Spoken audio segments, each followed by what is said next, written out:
Bonjour, au Gosset de Bois cette semaine, Rodé puis moi, on a passé pratiquement 4 autres semaines au chalet. Ouais, on s'est reposé pas mal, mais aussi, on a fait pas mal de travaux.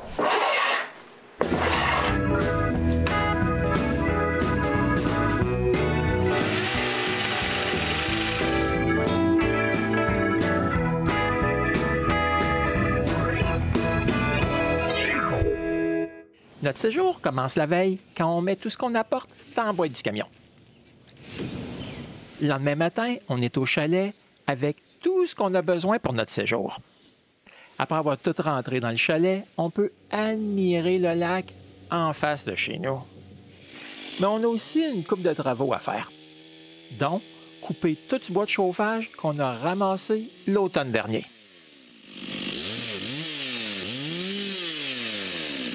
On termine aussi l'isolation du plancher. Mais la plus grosse job nous attend.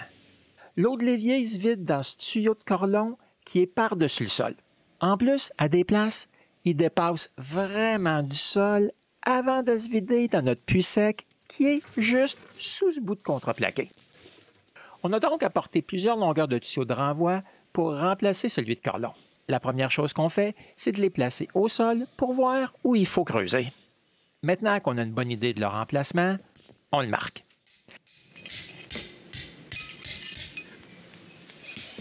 Quand le ruban est en place, je commence à creuser près du chalet, tandis que René commence près du puits. On rencontre pas mal de racines qu'on doit couper.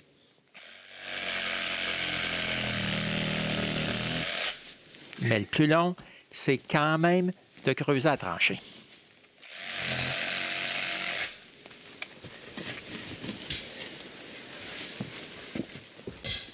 Ouais, malheureusement, je rencontre une assez grosse roche.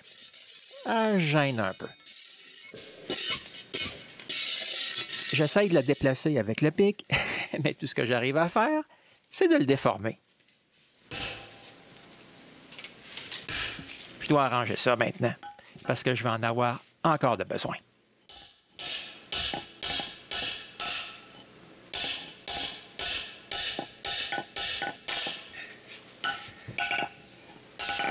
Je continue ma tranchée, mais un peu plus loin, je trouve une roche encore plus grosse.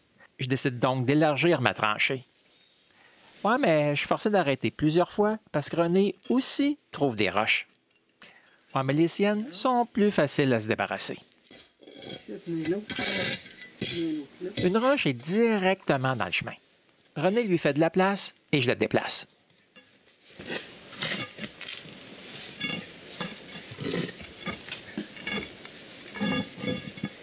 Maintenant, il faut juste s'arranger pour qu'elle ne bouge plus de là. D'autres roches sont un peu plus petites et je suis capable de les rouler hors de la tranchée.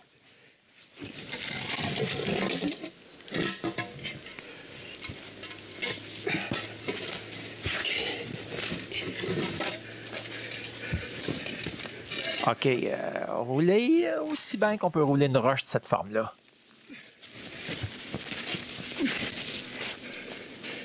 Mais la pire des roches, c'est celle qui a tordu mon pic. On creuse un trou juste en face de la grosseur de la roche et on la roule dedans.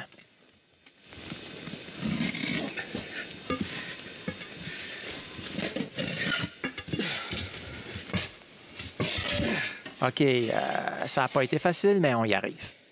Maintenant, cette roche, elle ne nous embarrasse plus. On peut mettre les tuyaux en place pour voir si notre tranchée est correcte. Ouais, ça semble pas si mal. La roche qu'on a déplacée est loin du tuyau. On passe à côté de la grosse roche et par-dessus celle qu'on a fait tomber dans un trou. Ça veut dire qu'on peut enlever les pavés du trottoir et creuser le reste de la tranchée. Après, on a les mesures pour les derniers bouts de tuyau. Après les avoir essayés en place et voir que c'est la bonne longueur, je peux coller tous les tuyaux.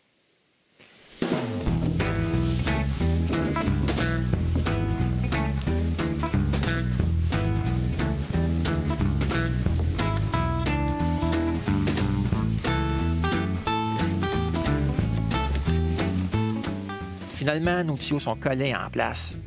On est pas mal heureux. Mon but y était d'enlever le tuyau de corlon du puits. Ouais, mais je vois que je l'avais scellé avec du béton. Je vais donc le couper et le boucher avec un bouchon. Cette fois-ci, par contre, je vais sceller le nouveau tuyau avec un reste de mousse d'isolation qui reste de notre plancher.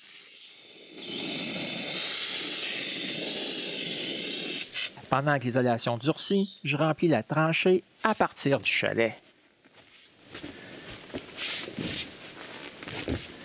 René, elle, s'occupe de remplir ce gros trou avec des roches qu'on a sorties quand on a creusé la tranchée.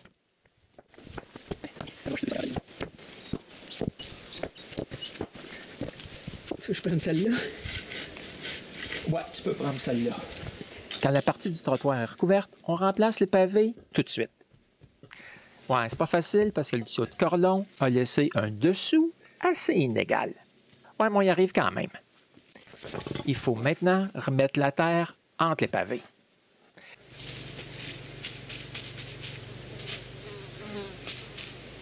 Ma tranchée n'est pas encore toute remplie.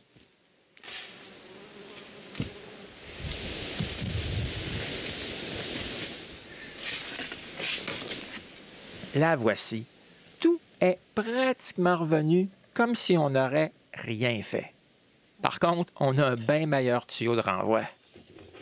S'amuser dans la terre et la boue a laissé notre linge assez crotté. Je prends donc un peu de temps pour le nettoyer. Pendant ce temps-là, René peint des décorations de Noël. En passant, j'aurai 3 épisodes sur la construction de ce meuble que René adore déjà.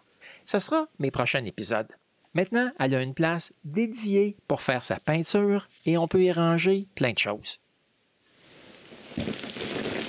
René voulait qu'on se débarrasse de cette grosse souche. Je dois avouer que c'est pas une grosse affaire. Trouver un agencement pour remettre les pavés a été pas mal plus difficile, mais on y arrive quand même. Tout ce qui reste à faire, c'est de remettre un peu de sable et le tour est joué. Renée est contente parce que cette souche la dérangeait depuis plusieurs années. Moi, par contre, ce qui me dérange le plus, c'est l'état du bois de l'accès à notre puits sec. Les côtés sont complètement pourris, comme vous pouvez bien le voir ici. C'est le temps de ressortir les pelles. Puis en quelques minutes, on peut se débarrasser de ce contreplaqué pourri.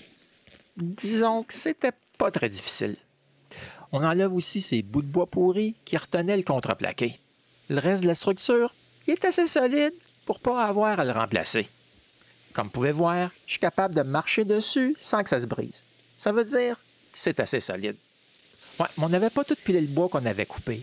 On a juste pilé un escalier pour que je puisse aller chercher le cèdre que j'entrepose sur la tablette de la remise. Je passe tout le cèdre à René et voici tout ce qu'on a à apporter ici. Ça, c'est des morceaux qu'on a changés de notre patio à la maison. Comme tout du bois va être enterré, c'est pas vraiment nécessaire de faire des coupures extraordinairement précises. On coupe donc tous les petits morceaux.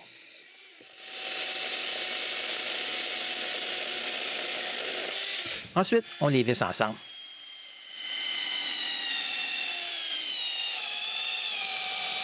Ensuite, c'est le temps de tout visser le nouveau dessus du puits.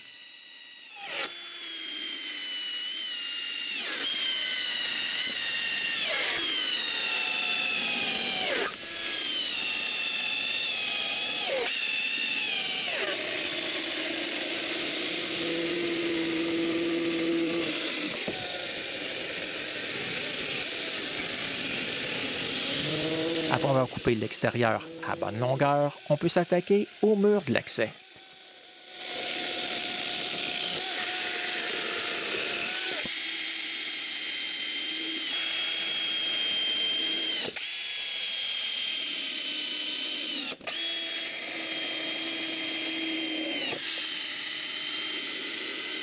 Quand les murs sont vissés à structure, on fait un couvercle mieux adapté que juste un vieux bout de contreplaqué.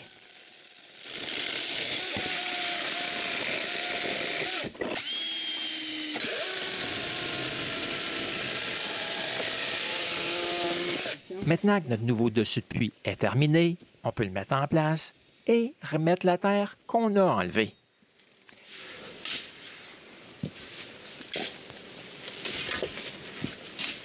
Et voilà une autre amélioration qui paraît pas. Pour prévenir l'eau de pluie d'aller dans le puits sec, on va installer cette section de vieille gouttière qu'on a remplacée du chalet.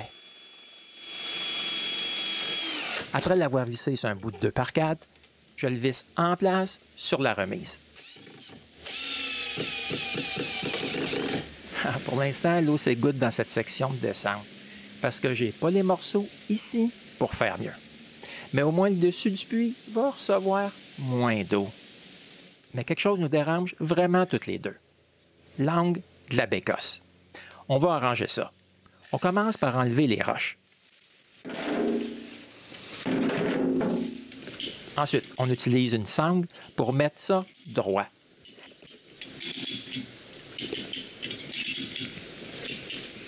Après avoir enlevé un peu de terre et avoir mis ça droit, je mets des blocs de béton sur le mur.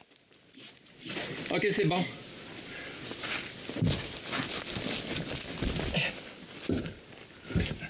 Quand c'est fait, on a une bécosse droite. Vous pouvez bien le voir avec le niveau. Ouais, pour prévenir les odeurs, je mets de l'isolant aux endroits où il y a des fissures.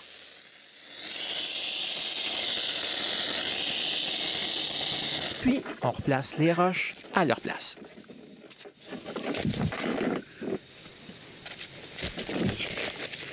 Par contre, tout ça ne change pas le fait que notre plancher est tout mou. Je l'enlève. La dernière fois que j'ai fait ça, c'était en 2008. Par contre, cette fois-là, c'était pas aussi pourri qu'aujourd'hui. J'avais pas eu à tout enlever comme ça. En fait, là, je vois bien que ma bécosse ne tiendra pas pour bien longtemps debout. On va devoir en fabriquer une nouvelle bientôt. Par contre, pour l'instant, je mets du nouveau cèdre pour refaire le plancher.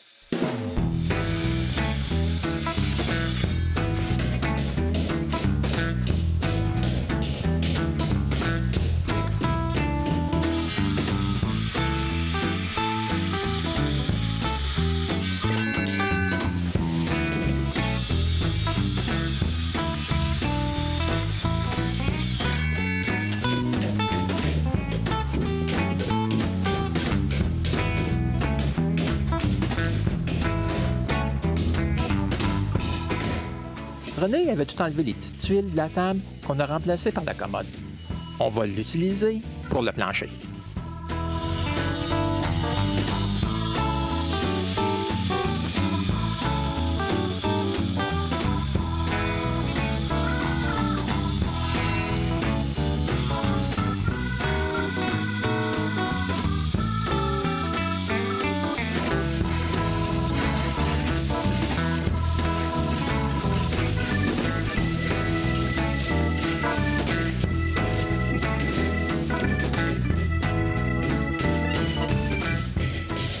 Pour terminer le tout, on pose de nouvelles tuiles. Maintenant, notre bécasse a de l'air neuve. Ouais, mais vous et moi, là, on sait vraiment qu'elle est toute pourrie à l'intérieur. Ouais, il y a pas mal plu durant notre séjour. C'est bon contre les feux de forêt. Pendant ce temps-là, je peux aussi faire du montage vidéo à l'intérieur. Ça donne aussi la chance à René de peindre. Mais chaque jour où il fait beau, j'amène Louis prendre des marches. Il adore les paysages et moi aussi.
nos vacances avec le barbecue des villégiateurs du lac. Bien entendu, René et moi sommes devenus les producteurs vidéo officiels de cet événement. J'espère vous revoir pour la construction de notre nouvelle commode dans les futurs épisodes du Casseur de bois.